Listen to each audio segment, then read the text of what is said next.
Hello les matheux! Dans cette vidéo, je nous propose de revoir ensemble le domaine d'une fonction. Alors, prête à devenir des experts? C'est parti!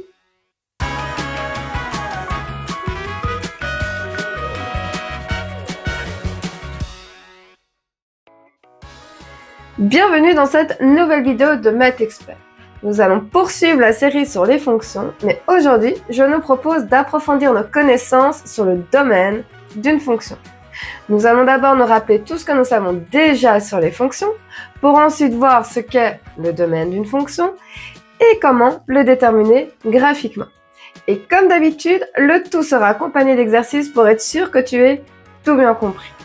Alors, installe-toi confortablement, n'hésite pas à prendre des notes et c'est parti pour devenir des experts. Pour rappel, une relation peut être perçue comme étant une machine programmée pour réaliser des calculs. Les nombres qui entrent dans cette machine pour suivre le programme de calcul sont toujours des abscisses et les réponses que nous obtenons à la sortie sont toujours désordonnées. Une relation crée donc des couples de nombres, en mettant ensemble un nombre de départ avec la réponse obtenue, en mettant ensemble une abscisse avec une ordonnée. Dans chaque couple, X est l'antécédent et Y est l'image. Certaines relations ont le privilège d'être des fonctions, mais pour cela, elles doivent respecter une condition de fidélité sur les X. Chaque X ne peut être mis en couple qu'avec maximum un seul Y. Donc, soit un X est associé à aucun Y, soit X est associé à un et unique Y. Par conséquent, si un X est infidèle en se mettant en couple avec au moins deux Y différents, alors la relation n'est pas une fonction. Et enfin, toute relation peut être représentée de trois façons différentes. Soit par une équation, qui nous donne le programme de calcul en langage mathématique. Soit par un tableau de valeurs, qui nous donne quelques exemples de couples de nombres mis ensemble par la relation. Ou soit par un graphique qui nous apporte une représentation visuelle de la relation. Comme un couple de nombres correspond à des coordonnées d'un point, chaque couple peut être représenté par un point placé dans un repère cartésien. Maintenant que nous nous sommes bien rafraîchis la mémoire, nous pouvons passer au domaine d'une fonction. Et commençons par revoir ensemble ce qu'est le domaine d'une fonction. Avec le domaine d'une fonction, nous sommes du côté des abscisses, du côté de X. Nous nous interrogeons sur tous les X qui sont mis en couple avec un Y, sur tous les X qui possèdent une image par la fonction. Le domaine reprend donc toutes ces valeurs de X, il s'agit donc d'un ensemble de nombres. Le domaine est l'ensemble des valeurs de X qui ont une image par la fonction. Pour le déterminer graphiquement, nous devons activer le bon mode de lecture. Le domaine concerne les abscisses et l'axe des abscisses, c'est l'axe horizontal. Nous allons donc devoir adopter une lecture horizontale du graphique. Et comme la flèche de l'axe horizontal pointe vers la droite, nous allons parcourir ce graphique en allant de la gauche vers la droite. De la gauche vers la droite. Finalement, c'est notre mode de lecture classique. Prenons un exemple pour nous aider à bien comprendre. Nous avons ici le graphique de la fonction f et nous allons déterminer ensemble son domaine. Nous allons donc lire ce graphique horizontalement en allant de la gauche vers la droite. Et cette lecture démarre avec ce point d'abscisse moins 7 et se termine avec ce point d'abscisse 8. Cela signifie que tous les x compris entre moins 7 et 8 sont mis en couple avec un y, c'est-à-dire ont une image par cette fonction. C'est dans cette zone qu'il se passe quelque chose. En dehors de cette zone, il ne se passe absolument rien. Le domaine de la fonction se note dom f. Cet ensemble démarre avec x qui vaut moins 7 et finit avec x qui vaut 8. Comme x peut valoir moins 7, le crochet est tourné vers lui. Et c'est la même chose avec 8. Comme x peut valoir 8, le crochet est également tourné vers 8. Vérifions si tu as bien compris avec ce petit exercice. Voici le graphique de deux fonctions. À toi de déterminer leur domaine. Prends une feuille et un crayon, appuie sur pause pour te laisser le temps de réfléchir à ton aise et quand tu seras prêt ou prête à entendre la correction, il te suffira simplement d'appuyer sur play pour relancer la vidéo.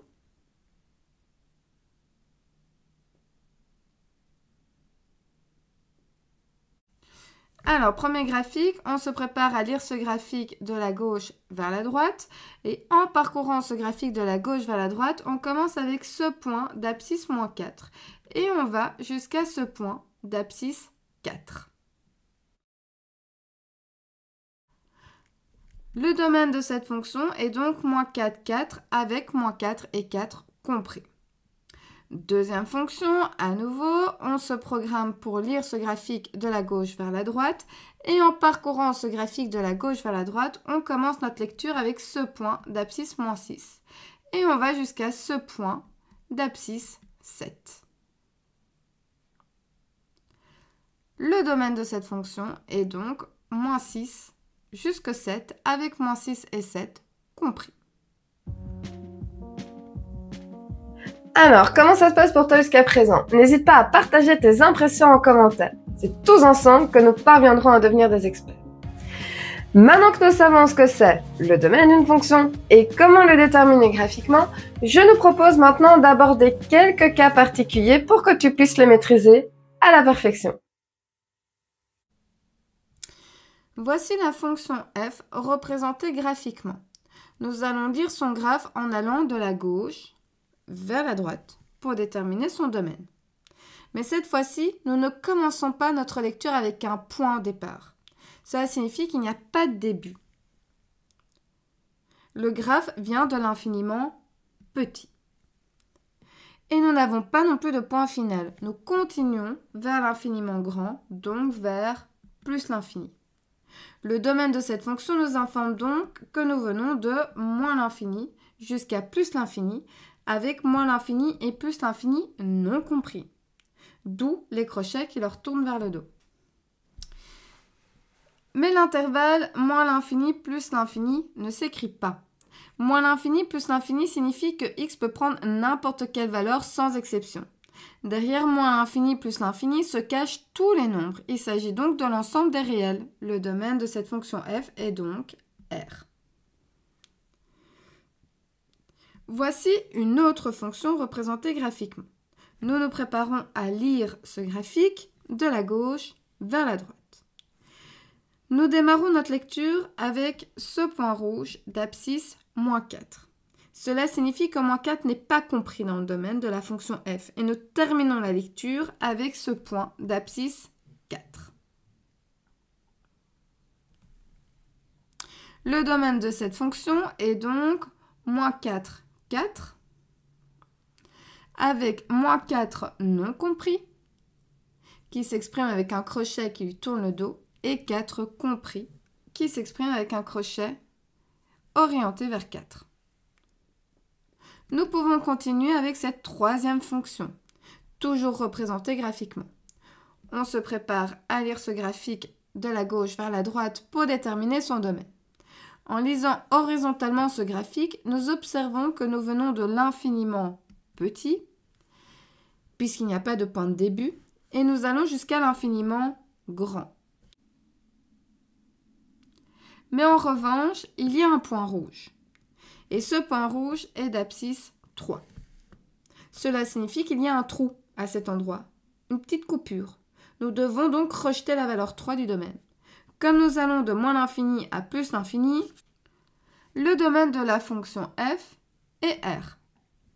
Mais nous devons rejeter 3. Ce sont tous les réels sauf 3. Le sauf est alors symbolisé par cette barre oblique. Et comme c'est 3 que nous devons rejeter, nous mettons 3 dans une accolade. Concrètement, cela signifie que tous les nombres peuvent entrer dans la machine pour suivre le programme de calcul, sauf 3. Et enfin, Voici une quatrième fonction f représentée toujours graphiquement, que nous allons à nouveau lire horizontalement en parcourant ce graphique de la gauche vers la droite. Nous démarrons notre lecture avec ce point d'abscisse moins 5 et nous allons jusqu'à ce point d'abscisse moins 1. Ensuite, il y a une pause, une interruption, un gros trou. Ensuite, nous reprenons la lecture avec ce point d'abscisse 1 jusqu'à ce point d'abscisse 4. Le domaine de cette fonction f se compose donc de deux parties. La première partie va de moins 5 jusqu'à moins 1 et la deuxième partie va de 1 jusqu'à 4. Pour unir ces deux parties, nous utilisons le symbole U, qui est le symbole de l'union. X peut prendre n'importe quelle valeur à condition que nous soyons soit dans la première partie, soit dans la deuxième partie. Ce U de l'union peut donc se lire comme un OU. Résultat, domaine F est égal à moins 5 moins 1, union 1 à 4. Ce U qui représente donc l'union. Pour terminer cette vidéo, je nous propose un dernier exercice pour vérifier comment tu t'en sors. Voici 3 fonctions représentées graphiquement. À toi de déterminer leur domaine. Prends une feuille et un crayon, appuie sur pause pour te laisser le temps de faire tranquillement cet exercice et quand tu seras prêt ou prête à entendre la correction, il te suffira simplement d'appuyer sur play pour relancer la vidéo.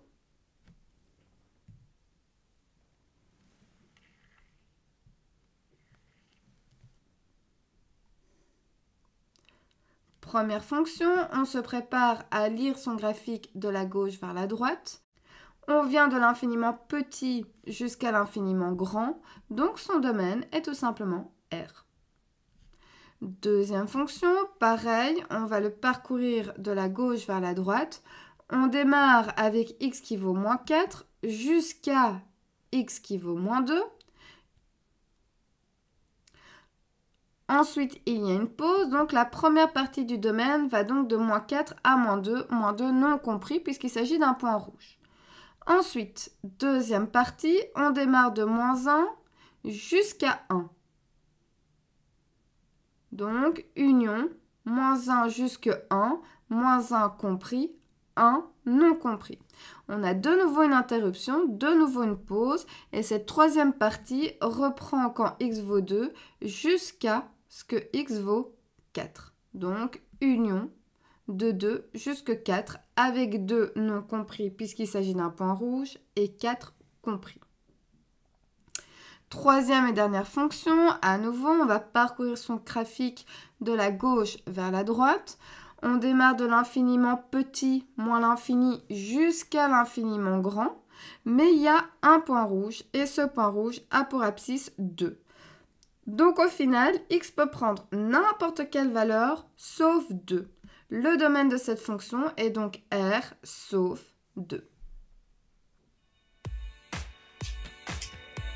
Et voilà, j'espère que cette vidéo t'aura aidé. N'hésite pas à le dire en commentaire. Et si tu as des questions, tu peux également les déposer en commentaire et j'essaierai d'y répondre du mieux que je peux. De plus, n'oublie pas d'aller checker la description de cette vidéo. Tu y retrouveras différents liens qui ont pour unique but de t'aider à renforcer ta compréhension. Car la règle d'or pour réussir en mathématiques reste toujours la même, faire régulièrement des exercices à la maison. Quant à moi, je te dis à très bientôt pour une prochaine vidéo.